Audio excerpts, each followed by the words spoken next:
Assalamualaikum warahmatullahi wabarakatuh, rekan-rekan guru se-Indonesia. Pada video kali ini saya akan membagikan sedikit informasi kepada kita semua terkait pelaksanaan pendaftaran, baik itu mulai dari pembuatan akun sampai dengan pemilihan formasi, di mana kita baru saja kemarin rilis dari Kementerian Pendidikan dan Kebudayaan portal P3K Guru, di mana di sana juga menyertakan beberapa syarat dalam pendaftaran P3K. Kemudian di halaman SSC ASN sendiri juga memberikan beberapa persyaratan untuk melakukan pendaftaran. Terlihat secara garis besar bahwa ada sedikit perbedaan di antara dua situs besar ini, di mana kita belum dapat memastikan apakah pendaftaran P3K Guru ini menggunakan surat lamaran ataupun juga menyertakan surat pernyataan. Nah, mari sama-sama kita lihat secara detail di mana letak ataupun syarat yang semestinya kita sertakan dalam pendaftaran nanti. Kita beralih dulu kepada P3K Guru Kemdikbud. Di situs ini kita lihat di bagian bawah.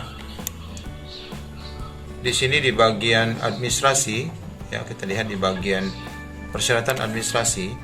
Nah, di sini kita lihat ada beberapa persyaratan yang sepertinya tidak terdapat pada laman SSC ASN.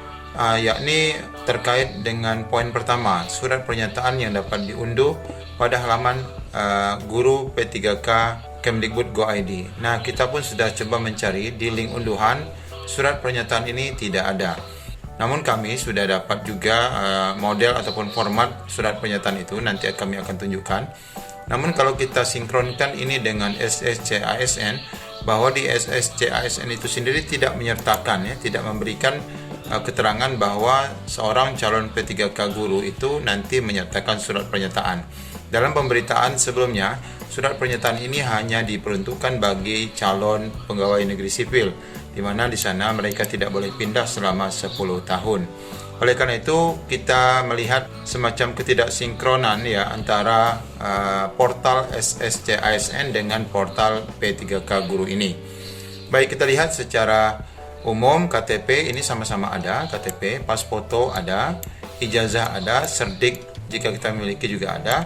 Kemudian bagi pendaftaran penyandang disabilitas ini kita memasukkan link untuk video dan memberikan surat keterangan itu ada, tetapi di bagian poin 1 yang tidak ada. Lalu mengapa di dalam portal Kemendikbud ini menyertakan surat pernyataan yang harus diunduh ini, yang membuat rancu daripada dan membuat bingung daripada rekan-rekan guru honorer. Lalu kita coba lihat apa yang ada di halaman SSC ASN ya. Di sini kalau kita lihat di bagian fact, nah di sini kita lihat di bagian berkas dokumen, ada beberapa dokumen yang mesti kita lengkapi.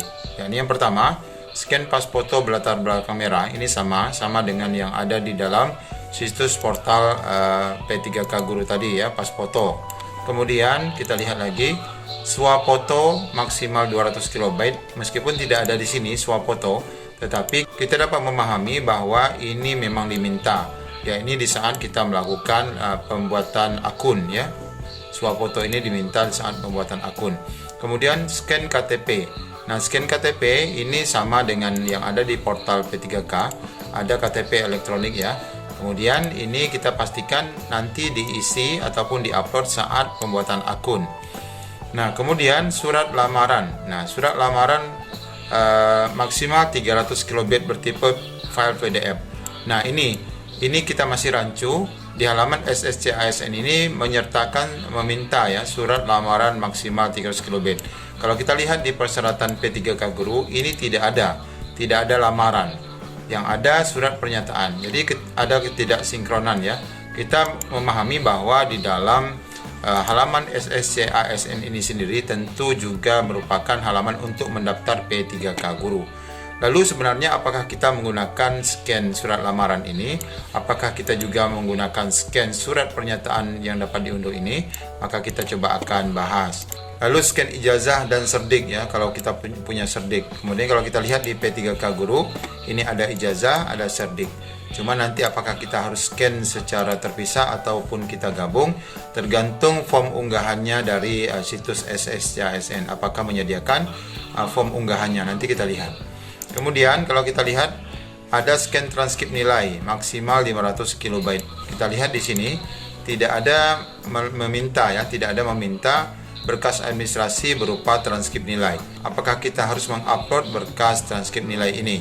Kemudian scan dokumen pendukung lainnya maksimal 800 KB. Nah, scan dokumen pendukung inilah barangkali yang merupakan ketentuan dari masing-masing instansi ya. Tapi nanti kita lihat apakah ini ada tempat pengunggahannya untuk khusus P3K guru. Lalu kalau kita lihat di posisi buku petunjuk ya, buku petunjuk P3K, saya beralih pada langsung ke halaman 13. Nah, di sini kita akan lihat bahwa dalam pembuatan akun itu sendiri ada dua berkas saja yang kita akan unggah. Yakni pertama berkas KTP ya, berkas KTP. Kemudian yang kedua swafoto. Nah, di sini kami perlu klarifikasi bahwa swafoto yang dilakukan untuk calon P3K guru ini tidak seperti swafoto sebelumnya ya, yang dimana sebelumnya memegang KTP di sebelah kanan, kemudian memegang bukti pendaftaran akun di sebelah kiri. Itu tidak ada lagi seperti itu. Ini hanya foto selfie kayak kita mau upload ke media sosial saja. Ini dibuat ataupun diupload saat pembuatan akun, tidak dalam pengunggahan berkas saat pemilihan formasi. Nah, lalu kalau kita scroll lagi di halaman 26, nah di sini kita akan lihat jenis dokumennya ya. Jenis dokumen yang diupload saat kita pemilihan formasi. Nah, di sini ada kartu tanda penduduk. Nah, benar ya.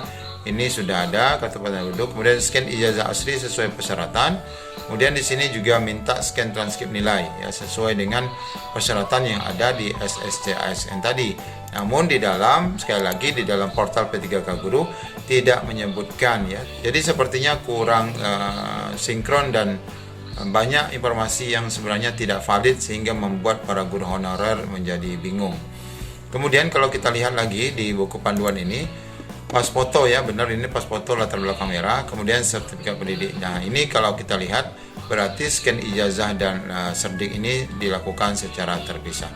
Nah, Bapak Ibu sekalian, kita sedikit akan melihat contoh kalau misalnya nanti para guru honorer diminta juga dalam membuat surat permohonan lamaran ya. Ini kami sudah coba buat, lihat di sini sudah kami cari contohnya surat lamaran yang digunakan. Meskipun sepertinya ini tidak diperuntukkan bagi P3K, namun tentu kalau rekan-rekan guru merasa khawatir membutuhkan format ini, nanti kami akan sediakan ini di kolom deskripsi. Kemudian format daripada contoh dari surat pernyataan seperti ini. Nah, kalau kita lihat dari contoh surat pernyataan ini, benar seperti yang disampaikan jauh-jauh hari, bahwa surat pernyataan ini hanya diperuntukkan untuk pegawai negeri sipil ya, pegawai negeri sipil atau untuk formasi CPNS. Nah, tentu kan tidak sinkron ya dengan informasi yang disampaikan oleh P3K Guru Kemdikbud, di mana berkas nomor 1 ini harus mendownload surat pernyataan yang harus diisi. Nah, tentu saja seharusnya ini tidak ada ya, supaya tidak bingung. Dan kalau kita lihat dalam buku petunjuk di sini pun tidak ada satupun form berkas untuk mengupload daripada surat lamaran, dan tidak ada juga form berkas upload untuk surat pernyataan sebagaimana kita tunjukkan tadi.